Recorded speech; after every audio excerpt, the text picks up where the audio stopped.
৭ দফা দাবিতে দেশের কয়েক জেলায় সড়ক অবরোধ করে বিক্ষোভ করছেন শিক্ষার্থীরা। সকালে রাজধানীর তেজগাঁওয়ের ৭ রাস্তায় সড়ক অবরোধ করেন তারা।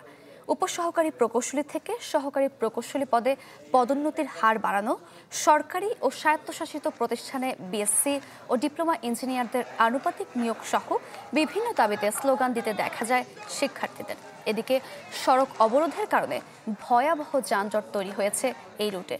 এতে ভোগান্তিতে পড়েছেন রাজধানীবাসী।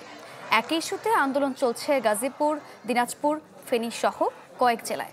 দিনাজপুরে পলিটেকনিক শিক্ষার্থীদের রেলপথ অবরোধের কারণে ঢাকার সাথে রেল চলাচল বন্ধ রয়েছে। ঢাকা টাঙ্গাইল মহাসড়কে রাবনা বাইপাস অবরোধ করেছেন শিক্ষার্থীরা। এদিকে বিএসসি ও ডিপ্লোমা ডিগ্রিধারীদের দাবির যৌক্তিকতা নিয়ে সচিবালয়ে বৈঠকের কথা রয়েছে।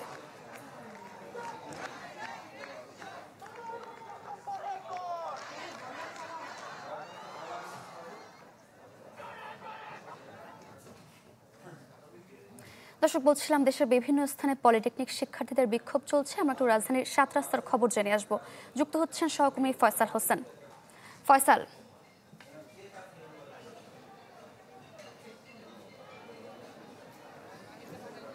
৭ রাস্তার যে অবরোধটা চলছে এটা কিন্তু সকাল ১১টা থেকে শুরু হয়েছে।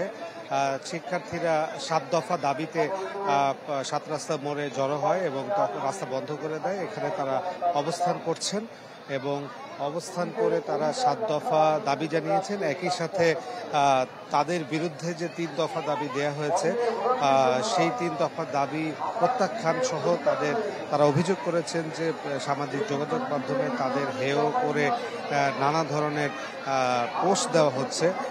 সেই পোস্টগুলো যাতে ডিলিট করা হয় এবং সরকার জানি এই বিরুদ্ধে ব্যবস্থা নেয় খুবই দ্রুত সময়ের মধ্যে, এই সব দাবি করেছেন। আর আগেও এরা বেশ কয়েকবার কিন্তু এই সড়ক অবরোধ করেছিলেন তাদের 10 দফা দাবিতে। তো সেই ধরনের নানা দাবি যেগুলো আগেও তারা করেছেন সেই দাবিগুলো আবার নতুন করে তারা করছেন।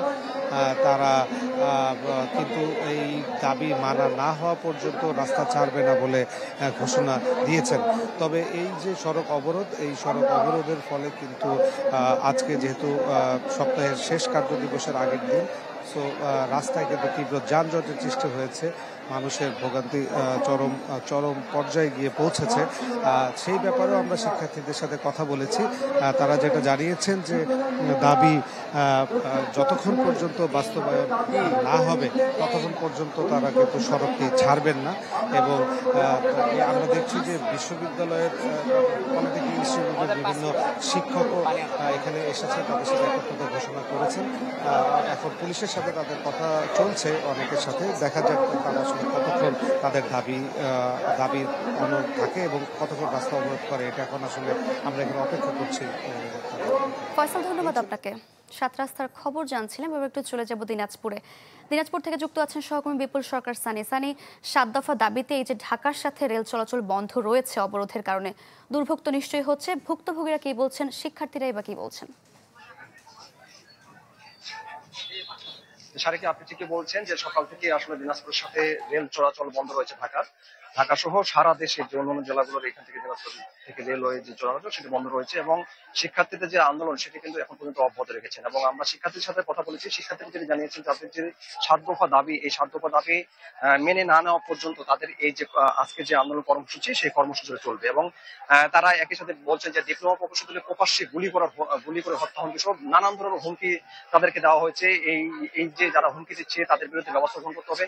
প্রকৌশলী সেক্টরের পেশাগত সমস্যা নিরসন লক্ষ্যে গঠিত অসম কমিটি সেটি প্রত্যাখ্যান এবং ডিগ্রি প্রকৌশলীতে অযৌক্তিক 3 দফা দাবি রাষ্ট্রপক্ষ কর্তৃক প্রত্যাখ্যান দাবি, তারা এই দাবিগুলো জানিয়েছেন। এবং যে 7 দফা দাবিটা তারা জানিয়েছেন তাদের মধ্যে রয়েছে একমুখী প্রকৌশলী শিক্ষা ব্যবস্থা চালু সহ মেধার অপচয় রোধে, প্রকৌশলীদের পেশা পরিবর্তন রোধ এবং প্রকৌশলী সংস্থার প্রশাসনিক পদে প্রশাসনিক ক্যাডারে জনবল নিয়োগ করা, উপসহকারী প্রকৌশলী এবং সমমান পদ থেকে সহকারী প্রকৌশলী এবং সমমান পদে 50% উন্নীত করতে হবে, এই দাবিটি তারা জানিয়েছেন।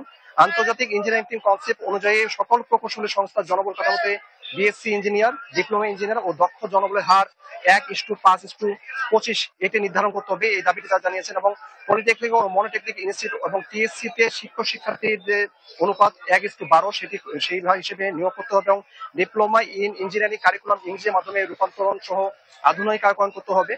কারিগরি ছাত্র আন্দোলন এবং বাংলাদেশ কর্তৃক যে উত্থাপিত যে 6 দফা দাবি এর আগে তারা জানিয়েছিলেন সেটি একেবারে পূর্ণাঙ্গভাবে বাস্তবায়ন করতে হবে, এই দাবিতে তারা জানিয়েছেন। এবং সকল প্রকৌশলী ও প্রযুক্তি বিশ্ববিদ্যালয় এবং ইঞ্জিনিয়ারিং কলেজে ডিপ্লোমা ইঞ্জিনিয়ারিং সমান্তরালে যে ক্রেডিট ট্রান্সফারের মাধ্যমে উচ্চশিক্ষার সুযোগ সৃষ্টি করতে হবে। পলিটেকনিক ইনস্টিটিউটে অধ্যয়নরত শিক্ষার্থীর মেধাবৃত্তি বৃত্তিকরণ এবং অর্জিত ডিগ্রিকে বিএসসি পাস সমান ঘোষণা করতে হবে, এটি তারা দাবি জানিয়েছেন। এবং তাদের যে দাবি, এই দাবিগুলো মেনে না পর্যন্ত যে কর্মসূচি অব্যাহত রাখবে। কিছুক্ষণ আগেও তারা প্রশাসনিক কর্মকর্তারা এখানে এসেছিলেন এবং তারা তাদের যে শিক্ষার্থীদের আন্দোলন সেই আন্দোলন প্রত্যাহার করার জন্য অনুরোধ করেছেন। সারিকা। সানি, ধন্যবাদ আপনাকে।